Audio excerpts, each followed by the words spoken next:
welcome to Belgrade, and I'm already leaving. So. You're living here. Wonderful. See, that's a great way to answer. You had a great week in Belgrade, and we're happy to see you here, of course. What makes the rivalry against Novak Djokovic so special? This was your seventh match. Yeah, obviously every match is like a new story, you know, but I beat him once, basically out of our matches, one important match. I would say this one was also important, but in his hometown. We always met like in the further stages of the tournaments, so you know, never nice to cross him in the draw, I would say. But yeah, it makes special in a way that always is a new story. But you know, I still trying and working how to beat him a few more times, you know, and still he succeeded to do it. So yeah, all the credits to him today.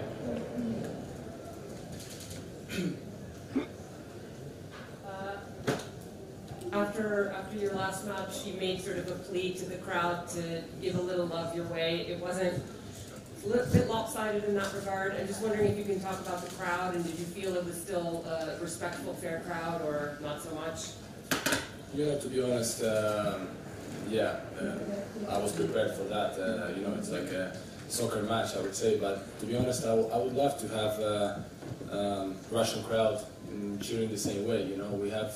I think in our country we have a little bit different mentality, I would say, in terms of how to support, but I would really love to see the same way, you know. I think it's really nice when you can go on court in your hometown and you see all the people behind you, so that's why for me I really enjoyed out there today, you know, it was full, completely, looks like sold out, so I think we play for those kind of matches on the further stages, big matches, big battles, so yeah, I mean, after the match, I think they cheered me on the way back after the match, and that was really, really special. So.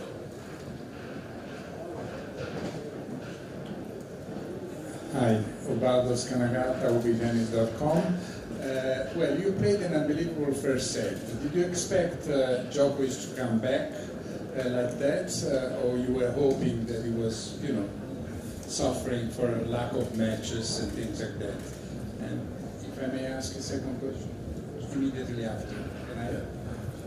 You know, he had tough matches with the Serbian guys, first 2 rounds. He was set and break down. He was really kind of struggling, I would say, with the way he was playing. I think he didn't like the way he was playing, and he tried to find the match-by-match confidence. But you know, today I felt that at the beginning of the match, maybe he was a little bit more nervous and tight. He was playing a little bit more defensive, so I could have a chance to really step in and to play aggressive, to attack. And then, you know, to be honest with you, in the second set, I don't know how he's doing it, but sometimes he switched the mode. He switch on, switch off, you know, and he starts to play like a new match, like completely different. So that's why I said, I tried to have an answers on that, but today I couldn't, even though I didn't feel that from the second and third set I did something bad, you know what I mean? So it's a little bit of both. Of course, I could have done something better, but it's easy to speak after the match. Okay, thanks a lot. The other day, Rublev talked about Wimbledon and the fact that maybe the Russian players would be ready to give their prize money, and even the other players for the war, the Ukrainian and whatever is going on. What is your feeling? Do you feel it's really unfair what is happening to you, towards you and the Belarus? And also, today Dolgopolov said, well, I mean, we should do something so that the Russian people would know what today they don't know.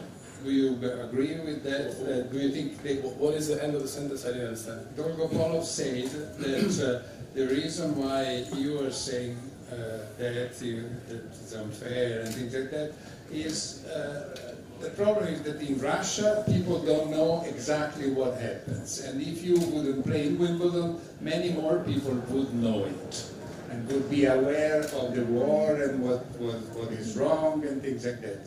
I don't know what you think about it. I mean, I don't know if my answer will be long or not. I don't want to start into the debates against any player, against to give an answer. I don't want to start doing that. It's not my goal and my priority. My priority is to be a sportsman, to be a good person, to play tennis, and to do what I love to do. So right now, I don't want to start talking about political issues. Unfortunately, that is happening. So sport is part of the politics, right? So again, it's a really complicated situation. I'm really sad that we came to this point that everybody pushed us to choose between our country and our careers. So I don't want to have, I don't want to give more than that, the answer. It's really tough situation, tough decisions to make, so I hope it can be resolved without me being in this position. And all other Russian guys too, and Belarusian guys.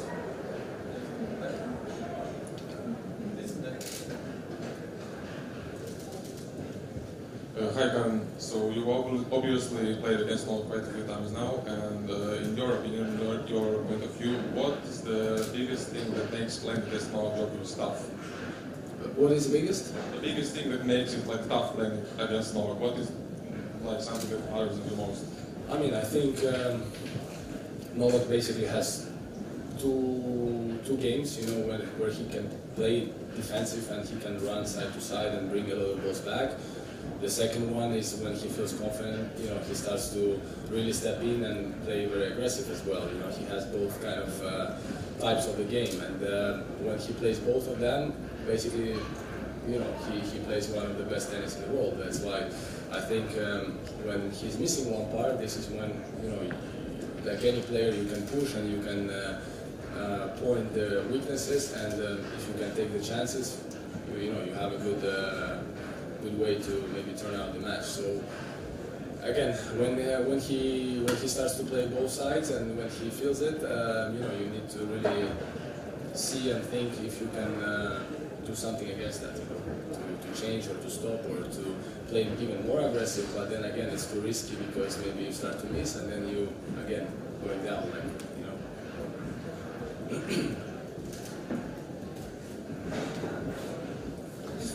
About the conditions. Obviously, it was a little bit tough earlier in the week. There was rain, there was wind, it was cold. Today, at least from my perspective, seemed like a pretty perfect tennis day. So I'm just wondering if you can talk about the sort of atmospheric conditions, but also how does the court play here? Is it similar to any of the other clay courts that you can think of, for instance, Rome? Will it help you in any of the subsequent events? Yeah, obviously the conditions change. We are now in middle of the spring. Yeah, we started the week, it was really cold, really slow. Today was much quicker, much faster, the ball was jumping more. Courts are not in the best condition also because we have in Russia the same issue. When you have a strong winter, beginning of months is always tough because the ground is really soft.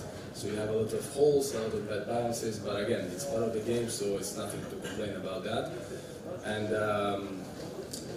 overall, every week we have different conditions, clay, it can be slightly different, the ground or everything, so at the end of the day, it's all about how you play, how you build your game, how you slide on the clay, and get as more matches as possible before biggest events, so that's why I would say that. Any more questions? Last one, please.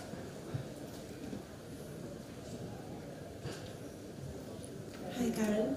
After 4 tournaments in which you were eliminated on early stage, you have reached the semis here. Are you satisfied with the game in Belgrade despite the defeat? I actually played just 2 matches, and yeah, I won 1 and I was in semifinals. It's not kind of normal.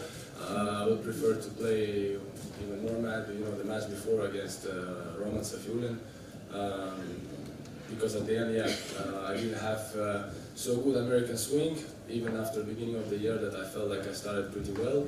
The dynamics was good, and US swing, basically, I lost two matches, then in Monte Carlo it was a close match again. So, this is when you want to find the rhythm, you want to find matches, you want to win, you want to have more confidence. So, and clay is one of the surfaces that I feel that I can play good. I always had good results, I would say, and especially French Open. And yeah, so I'm kind of satisfied that I could reach semifinals today. Overall with the game, again, when you lose, you can always analyze what you could have done better. You know, even that Novak, let's say, played really good. You know, you still can understand what you could have done better in terms of even if you win, even if you lose, you always have something to speak with the team. You know, so for the next event, so that's what I'm going to do. Thank you everyone. Yeah, good. Thank you guys. Come back next year. I hope. It's still too early to speak.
Primite čega? S njegove strane? A? 2-0 nema pas minuta. Jao, najma ga. Idem da za laptop da izmontiram.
Bilo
se na lahom,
Hi Novak, I'm Pierre. Congrats for your victory. Thank you. After a tough first set, you played a very great tennis. Can we say it's a key match for you? Well, all three matches were key matches for me, to be honest. You know, again, I started not that great, losing the first set. I wasn't break down today as I was in the first two matches of the tournament. I think as soon as the second set started, I was just feeling the ball and started swinging through, particularly backhand, which wasn't working in the first set. It was not hitting it in the sweet spot as I was in the second and third. So I was serving well, dictating the play. Second and third set, the best two sets of the season so far for me, and against a really quality tennis player, Kachanov, who is playing well. So it's important win. Of course, any win is important win for me at the moment, and playing at home with unbelievable support from the crowd always gives me goosebumps and motivation to play my best and fight till the end.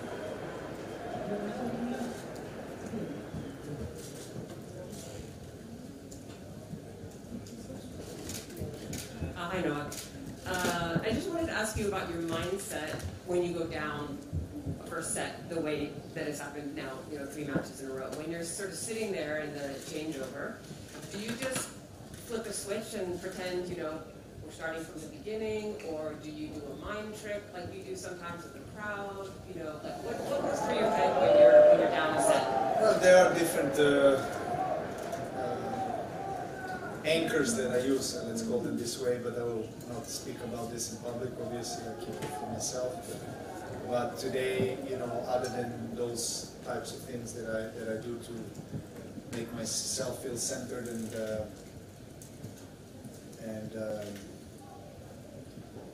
more active on the court, I guess, I use the crowd energy, which was phenomenal. I mean, probably one of the best atmospheres that I played in my entire life. Honestly, I mean, I've had some amazing support over the years in Serbia, which is normal to expect, you know, for as a Serbian athlete. But today, with full stands and just the energy was electric. You know, they were really helping to get me up and going. So I think their energy was key. Hi. Good evening, ciao. Buongiorno. Buongiorno. I was hoping to ask you something in Italian, but I will not for the respect of these people. A Roma. A Roma, well.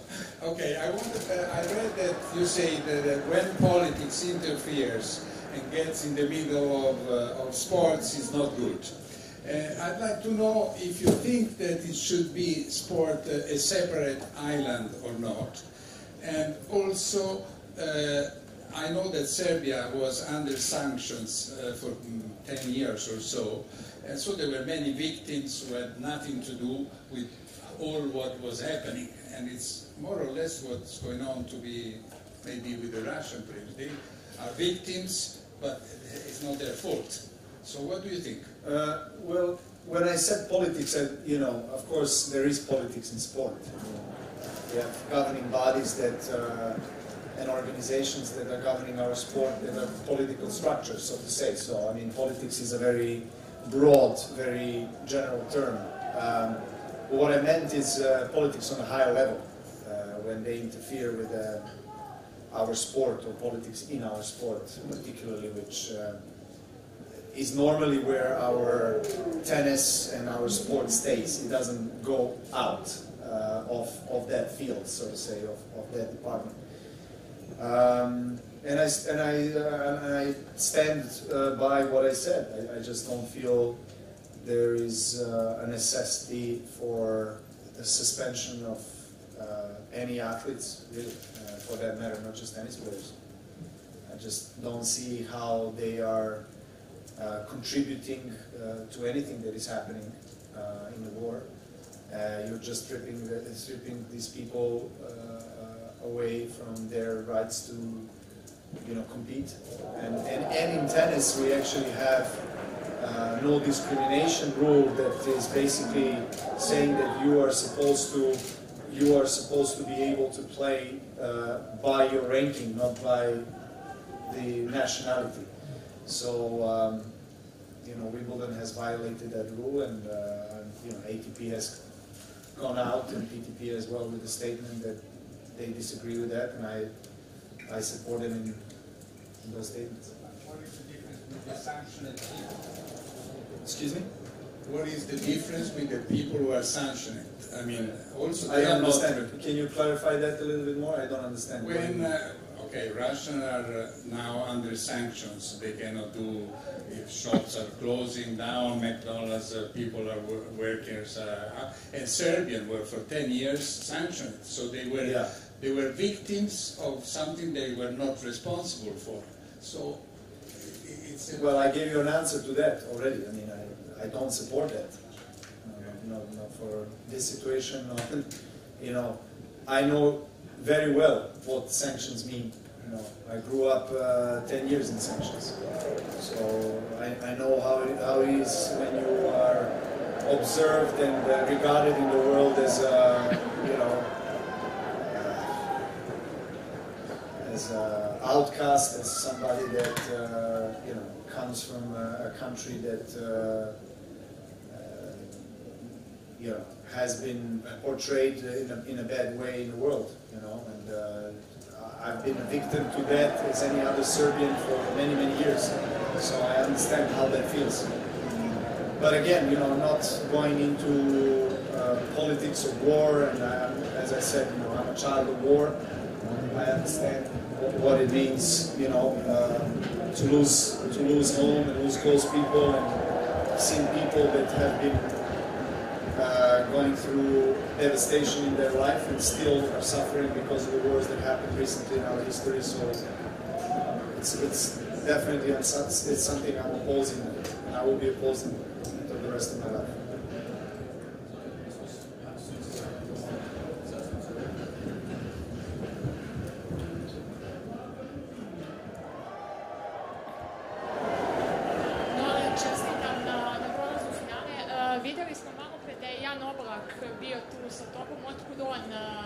je posle došao da gleda tebe, je li na tvoj poziv ili ako možeš malo da nam to bliže objasniš? Došao je, video sam se posle meča sa njim, jako mi je drago što je bio tu i naravno on je velika zvezda fudbala sa ovih prostora, jedna od najvećih i imali smo prilike ranije da se upoznamo u Madridu ili dolaze da gledamo meče, tako da eto, rekao mi je da je imao slobodan vikend pa je došao do Beograda i iskoristio priliku da dođe na meč.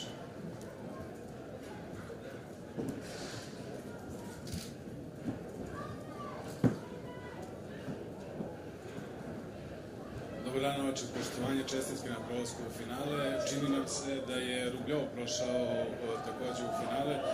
Što možemo sad da očekujemo od sutrašnjeg vašeg duela, kada već znamo koji su, to je ko su učesnici? Pa igrali smo jednom, samo na završnom turniru Mastersu u Torinu. Dobio sam ga 2 seta, ali su uslovi potpuno drugačiji, naravno druga podloga, nadmorska visina. Nismo igrali nikada na šljaci, tako da će ovo biti prvi duel na ovoj podlozi. Finale je finale, naravno, tu dajete neki svoj maksimum, sve ono što je ostalo u rezervoaru da bi osvojili titulu. On je jedan od najuspešnijih tenisera na svetu u poslednjih nekoliko godina, ima već kontinuitet u top 10, top 5 na svetu. Izuzetno je aktivan u svojim udarcima s osnovne linije, pogotovo iz forehand ugla, veoma prodoran forehand. Traži da diktira tempo, traži da bude taj koji će kontrolisati tok meča. Znam šta mi je činiti, pričao sam upravo sada sa Goranom o toj nekoj taktici i sutra ćemo opet da poradimo na tom zagrevanju određenim specifičnim detaljima, da se što bolje spremim i nadam se boljem početku nego što je to bio slučaj od 3 meča, pa neka bolji pobjeda. Sve čestitke na još jednom ulazku u finalu u Beogradu. Karin je na naše pitanje šta čini vaš rivalitet posebnim rekao da si ti jedinstven igrač po tome što imaš 2 igre. Jednu izuzetno defanzivnu, kada je naravno potrebno sa puno trčanja, a drugu koju bukvalno kao na dugme možeš da prebaciš u ofanzivni mod. Šta bi ti rekao povodom te ocene i koliko si zadovoljan sa svim svojim igrama, ako možemo tako da ih nazovemo u ovom trenutku na ovom momentu?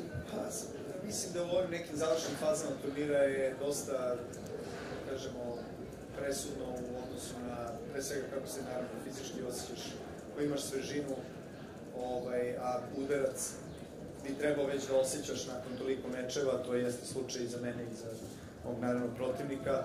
I onda je verovatno presuđujući faktor taj mentalni, to jest emotivni aspekt i koliko dugo možeš da držiš koncentraciju, da ne padneš na nivou, najvišem nivou teniskom, gde igraš protiv igrača koji su iz vrha, tu ne smeš da dozvoliš previše oscilacija.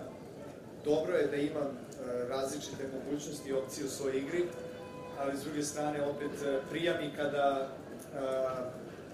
imam čvrstinu, jer onda nekako mi je prirodnije da igram tu igru, jer onda prolazim kroz loptu, više, manje se trošim, više pritiska stavljam na protivnika i tako dalje. To su sad neki tehnički detalji kada je u pitanju igra i nadmudrivanje sa protivnikom na terenu taktičko, ali mislim da je jako bitno držati tu neku sabranost, smirenost i koncentraciju što duže, ne dozvoliti previše tih oscilacija, jer igrači iz vrha prepoznaju to u deliću sekunde i obično preuzimaju taj moment u koji onda posle teško da vraćaju nazad.